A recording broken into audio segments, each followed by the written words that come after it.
नमस्कार, मैं मधुबाला शर्मा, बालिका आदर्श विद्या मंदिर दुर्गाशहर से।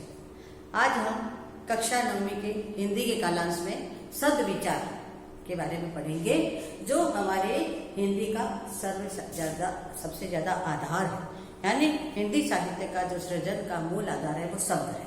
बिना शब्द के हम लेखन कार्य नहीं कर सकते। तो ये शब्द क्या है, कैसे बनते हैं, इसके कितने प्रकार है, इन सब के बारे में आज हम जानकारी लेंगे। ठीक है, तो आज हम पढ़ेंगे शब्द विचार, जो कक्षा 9वीं, कक्षा 8वीं, कक्षा 9वीं, कक्षा 10वीं तीनों क्लासों के लिए उपयोगी है। इसलिए सभी पहले इसको ध्यान से देखें और ध्यान से सुनें। शब्द विचार यानी शब्द की परिभाषा। परिभाषा यानी एक या एक से अधिक वर्णों से बने सार्थक ध्वनि या वर्ण समूह को शब्द कहते हैं। सार्थक यानी जिसका कोई न कोई अर्थ हो। ठीक है, बिना अर्थ के निरर्थक शब्द का कोई महत्व नहीं होता है, वो व्यर्थ होता है। इसीलिए परिभाषा में लिखा है एक या एक से अधिक। ठीक है ना, एक वर्ण का भी शब्द होता है, जैसे ओम अपने आप में एक ही वर्ण है, लेकिन संपूर्ण सृष्टि को अपने पे बांधे हुए हैं। ठीक है ना, इसके अलावा एक या एक से अधिक जितने भी वर्ण हैं, उनका जो समूह होता है, जिसका कोई ना कोई अर्थ निकलता है, वही शब्द वर्ण का समूह क्या कहलाता है? शब्द कहलाता है। जैसे आ प्लस द प्लस मी, 3 वर्णों का समूह है आदमी। र प्लस आ प्लस म प्लस अ, 4 वर्णों का समूह है राम। स प्लस ई स प्लस आ, ये भी 4 वर्णों का समूह है सीता। ठीक है ना, तो इस प्रकार वर्णों का सार्थक समूह होना चाहिए। आदमी यानी मनुष्य, मानव, राम भगवान श्री राम का नाम है, सीता ये भी भगवान श्री राम की पत्नी सीता, ये भी एक नाम है जिसका कोई न कोई अर्थ है। ठीक है, अब हम पढ़ेंगे शब्द के कितने भेद हैं। ठीक है, तो शब्द के 5 भेद हैं। कितने भेद हैं? 5 अलग अलग प्रकार से इसके भेदों को स्पष्ट किया गया है। पहला भेद है अर्थ के आधार पर, यानी शब्द के जो प्रकार है वो अर्थ के आधार पर कितने प्रकार है। ठीक है ना, तो अर्थ के आधार पर शब्द के 6 प्रकार बताए हैं।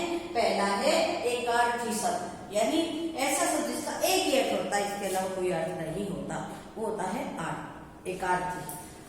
अनेकार्थी यानी शब्द एक है, जिसके अर्थ अनेक है। जैसे अंश शब्द है, तो अंश का अर्थ होता है भाग भी होता है, अंश का अर्थ कंधा भी होता है। ठीक है ना, इसलिए जैसे अणु है, तो अणु का अर्थ एक छोटा मापक भी होता है। ठीक है ना, और अणु का अर्थ एक वैज्ञानिक शब्द भी है। तो इस प्रकार शब्द एक है, लेकिन उसके अर्थ अनेक है, इसलिए उसको अनेकार्थी शब्द कहते हैं। और तीसरा है पर्यायवाची शब्द। पर्यायवाची शब्द यानी समान अर्थ के अनेक शब्द होना। ठीक है ना, जैसे जल है, तो जल के अर्थ वाले अनेक शब्द हैं। पानी, तोय, अम्बु, जल, इस प्रकार कई अर्थ। बुद्धि शब्द है, बुद्धि अर्थ के कम से कम 20 शब्द है। बुद्धि अर्थ के 20 शब्द है। शेमुषी, धी, मति, बुद्धि, इस प्रकार अनेक शब्द है जिसका अर्थ बुद्धि होता है। तो शब्द एक है, अनेकार्थी, एक शब्द के अनेक अर्थ होते हैं, वो होता है अनेकार्थी। उसके बाद है विलोम शब्द यानी विपरीत अर्थ, जैसे दिन और रात, आना जाना, ऊपर नीचे, ये होते हैं विपरीतार्थी शब्द। उसके बाद है युग्म शब्द। युग्म शब्द यानी 2 एक जैसे शब्द है, लेकिन अर्थ उसके अलग अलग है। जैसे स्वजन और स्वजन, दोनों का उच्चारण सेम है, लेकिन अर्थ दोनों का अलग है। स्वजन यानी परिवार के लोग, और स्वजन यानी कुत्ता। जैसे महिष और महिष, उच्चारण सेम है, लेकिन दोनों का अर्थ अलग है। महिष यानी वैसा और महिष यानी राजा। तो इनको क्या कहते हैं? युग्म शब्द कहते हैं। उसके बाद आता है वाक्यांश के लिए एक शब्द, यानी पूरे एक वाक्य को एक शब्द में हम संक्षिप्तीकरण कर सकते हैं। जैसे हंस ही वाहन है जिसका, हंस वाहिनी। वीणा है हाथ में जिसके, वीणा वाणी। चंद्र है शिखर पर जिसके, चंद्रशेखर।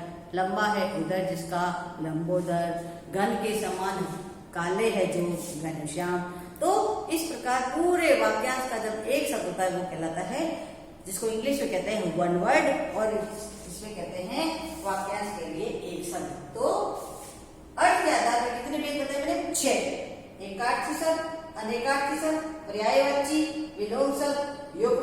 वाक्यांश के। अब है ध्वनि का दूसरा प्रकार क्या है, ध्वनि के आधार पर, जिसकी दो भेदता है, वर्णात्मक और ध्वन्यात्मक। फिर है प्रयोग के आधार। प्रयोग के आधार पर शब्द के दो प्रकार है, विकारी शब्द और अविकारी शब्द। विकारी शब्द उसको कहते हैं जो काल, लिंग, वचन के अनुसार बदलते रहते हैं, वो विकारी शब्द कहलाते हैं। जैसे संज्ञा, सर्वनाम, क्रिया, विशेषण, ये तीनों चारों जो है वो काल, वचन और कारक के अनुसार बदलते रहते हैं, क्रिया के अनुसार। अविकारी शब्द जो बदलते नहीं है, काल, वचन, लिंग और कारक के अनुसार बदलते नहीं है, वो अविकारी शब्द कहलाते हैं। जैसे विस्मयादि बोधक, समुच्चय बोधक, क्रिया विशेषण इत्यादि। अब है व्युत्पत्ति के आधार पर, ठीक है। व्युत्पत्ति के आधार पर भी शब्द के तीन प्रकार होते हैं, रूढ़ शब्द, यौगिक शब्द, योग रूढ़ शब्द, ठीक है। तो रूढ़ शब्द यानी जो हमारी परंपरा से चले आ रहे शब्द, जिनको हमने कभी परिवर्तित ही नहीं किया। यौगिक शब्द यानी दो शब्दों को मिलाकर, जैसे यश प्लस दा, यशोदा, यश देने वाली, सर प्लस ज, सरोज यानी कमल, इस प्रकार। और योग रूढ़ शब्द, तो ये तीन किसके आधार पर है, उसका प्रकार है व्युत्पत्ति का है। और अगला है, अंतिम है, छठा है उत्पत्ति के आधार पर। उत्पत्ति के आधार पर का अर्थ होता है, दो प्रकार के होते हैं, तत्सम शब्द और तद्भव शब्द। तत्सम, तत् यानी उसके, सम यानी समान, अर्थात हमारी सभी भाषाओं की जननी कौन सी है, संस्कृत है। और जिस ऐसे शब्द जो जैसे संस्कृत में प्रयुक्त होते हैं वैसे ही हिंदी में प्रयुक्त होते हैं, उसको बोलते हैं तत्सम शब्द। जैसे दुग्ध, अग्नि, सूर्य, प्रस्तर, यशोदा, ये सब क्या है, जैसे हमारे संस्कृत में प्रयुक्त होते हैं वैसे ही हमारे हिंदी में प्रयुक्त होते हैं, इसलिए इसको तत्सम शब्द कहते हैं।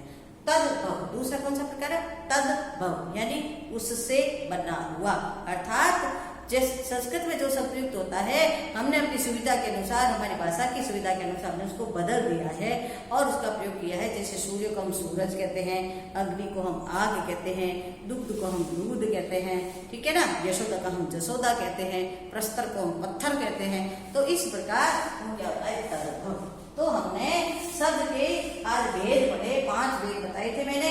पहला अर्थ के आधार पर, दूसरा ध्वनि के आधार पर, तीसरा प्रयोग के आधार पर, चौथा व्युत्पत्ति के आधार पर और पांचवा उत्पत्ति के आधार पर। अर्थ के आधार पर 6 भेद बताए मैंने, एकार्थी शब्द, अनेकार्थी शब्द, पर्यायवाची, विलोम शब्द, युग्म शब्द और वाक्यांश के लिए एक शब्द। उसके बाद ध्वनि के आधार पर 2 भेद बताए, वर्णात्मक और ध्वन्यात्मक। फिर प्रयोग के आधार पर मैंने 2 शब्द बताए, विकारी और अविकारी।